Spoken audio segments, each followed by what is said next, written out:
We have breaking New York Mets news to go over as the Mets just made a trade where they absolutely robbed the MLB, as they have acquired one of the most underrated players in the sport right now, while sending out a trade that currently has fans split and also makes you wonder what the situation is behind Cody Bellinger. But in reality, this was an absolute robbery for the Mets in the best way possible. We're going to break down exactly how that is a robbery, because the Mets just made a huge trade that will have huge implications on the rest of this offseason, and they won this deal in a robbery where they completely fleeced the Chicago White Sox. We're not going to dance around it. We're not going to do anything else. We're going to show you what the trade is, as Jeff Passan did announce the New York Mets in agreement on a trade, or the New York Mets are in agreement on a trade to acquire center fielder Luis Robert Jr. from the Chicago White Sox, sources tell ESPN. White Sox will receive 2 young players from the Mets. Those 2 young players,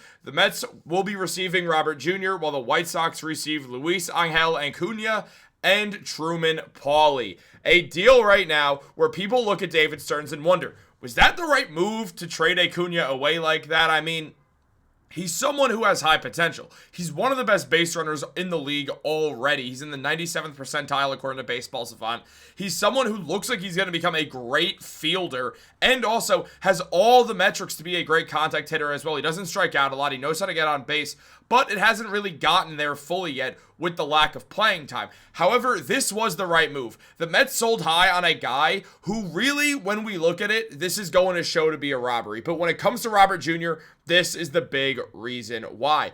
Robert Jr. is coming off of a very interesting season where he had 382 at-bats and a 1.4 WAR. He did have a 661 OPS and an OPS plus of 85, which definitely is the nerve-wracking part. It's like, this is not a good player. Why would we trade for him? This makes no sense. But the truth is a lot less clear than what the stats show, because as we see here, it's a really good trade for the Mets. In his second half of the season, Robert Jr. hit with a 298 batting average, got on base with 352 on base percentage, and had a 456 slugging. He was back to the guy that we saw a couple years ago, while also having 7 outs above average in center field, where he stole 33 bases and has the 90th percentile of speed. There's a lot of upside here, and the acquisition cost was light, considering these are guys the Mets likely are going to be hard-pressed to find spots for. I mean, right now, when we look at Robert Jr., there's things we know off the bat. First of all, he's one of the best base runners in the league. Second of all, he's a great fielder. His range is great. He has 7 outs above average for a reason. On top of that, his arm is nothing to sneeze at. It's not great, but it's also just overall, it's fine. He grades out as a good fielder. We could see it on the fielding run value. It's very, very good. The matter of really getting the most out of Robert Jr. is one thing. It's the hitting, and there's a lot to look at with this whole situation. But before we dive into all the news today, this video is brought to you by Kalshi. And if you download it using the link below and enter the code DIGESTMLB, you'll get $20 when you trade your first 100. Now, Kalshi is the largest prediction market in the United States. And on their platform, you can trade yes, no on real life events, whether that's sports, the news, elections, weather, and pretty much everything. And whether you're in New York, California, Texas, or anywhere else across the country, Kalshi is live in all 50 states. Now, for sports fans, you can trade on game outcomes, playoff chances, or player performances, all on a regulated market where you can cash out at any time. Now, guys, right now, the NFL playoffs are about to kick off, and what we are seeing is a very competitive AFC right now, and depending on the team that you decide to trade on, you can get a very nice payout. I believe the Buffalo Bills with Josh Allen, who I think is the best player in the AFC,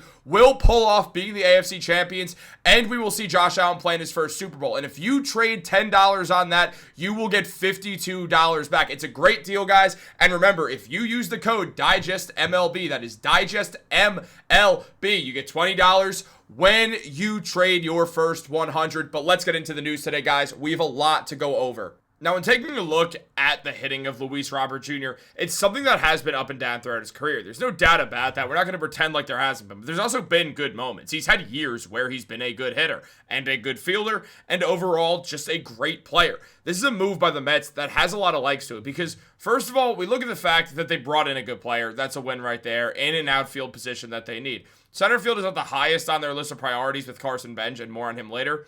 But at the same time, we had no idea who was going to play left field for the Mets. I mean, there was talk of Brett Beatty being super utility and ending up getting some reps out there. There was going to be a whole lot of ideas for what was ultimately going to happen in left field. While center right now, it's Carson Bench. But there's also been plenty of reports where Carson Bench is not going to instantly get called up to start this season. And that he will, I mean, that's possible at the very least, that he does start this season in AAA. It was never confirmed that he was a lock for the roster. It's just that he'll get every chance to make the roster. And overall, there's a difference there. The Mets brought in a veteran for a very good reason, because we know Robert Jr. can step in and play center field. That's his natural position. So say Bench needs a few more minutes to just keep cooking and have a couple games down in AAA before getting called up a month or two into the season, this gives the Mets insurance for that. And that's always something good to have. There's no hurt now that you have Robert Jr., because if Bench is ready, you put Robert Jr. in left field, problem solved. It's not very tough. And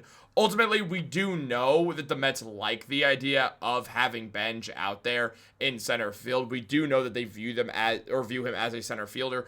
The thing about Robert Jr. that a lot of people are iffy about is the fact that he does get paid a lot of money. And a lot comes into that. I mean, first of all, the fact is the guy's been injured a lot. I mean, there's no way around it. He gets hurt very often, and that is the one thing that we have to be aware of more than anything. Most of his struggles come due to injuries and losing kind of his groove of everything has mainly been the reason why he hasn't consistently hit well. But when he consistently plays, like he did last season for the most part anyway, I know he did end up missing half the year, but when he really got things going and was healthy, he played really well. So that's something to be aware of. The other thing is, when you add a guy on that contract, when trading away two guys that were making no money, you really start to wonder about what's happening with Bellinger here. I mean, look, Bellinger for the most part played left field when he was with the Yankees last year, so left field's still open. There's no denying that. There's no doubt about it. It's open.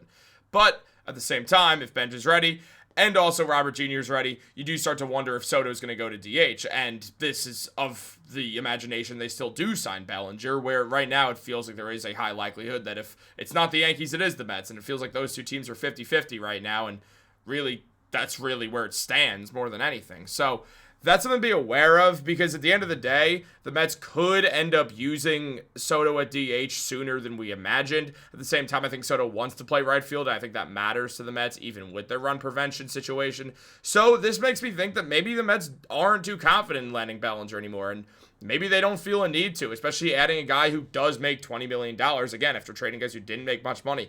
Now, Benj, he's an interesting guy because he's never been in the MLB level yet, but he shows that he's going to be great there. He's an excellent fielder. He gets on base really, really well. Had an OPS of 857. He's everything you want in an up-and-coming outfielder. He's an elite running outfielder who could field the ball really well and has a good arm. He's what you want, and likely he'll be ready. And as long as he's ready, it feels like the Mets outfield kind of has been made official almost, which makes you think that Bellinger's a lot less likely.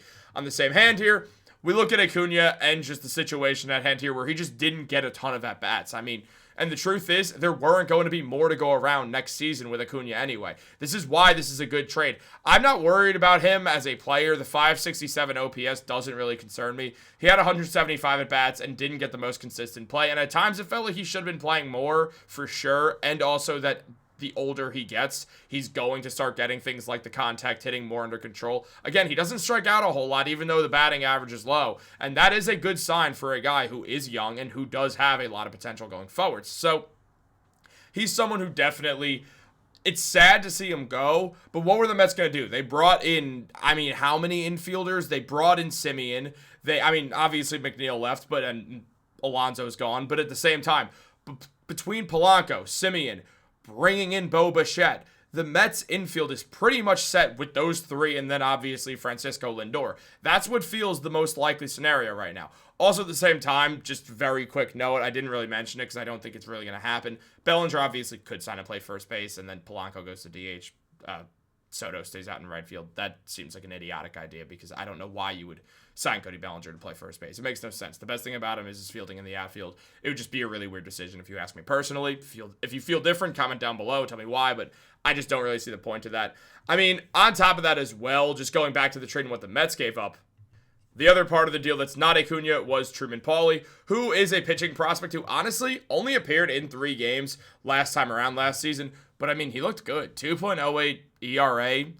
3 starts in, I mean, only pitched 4.1 innings in total, but had 3 strikeouts, had a whip of .92. Obviously, tiny sample size, but he did pitch well. But overall, the Mets do have a lot of pitching prospects already, and I don't think they're too concerned about giving this one up. That's how I feel on it. Ultimately, if you ask me, what the Mets did was they brought in 2 guys, or they gave away 2 guys who honestly didn't really have a future with the team. There was no role for Acuna, and I mean, it would have been tough to find him a role down the line, most likely, and they brought in a position of need. This is a win to me. I can't really see how you can argue that, but if you will, comment that down below. Be sure to respond, like this video, subscribe, turn on post notifications. Have a great day. I will catch you all later.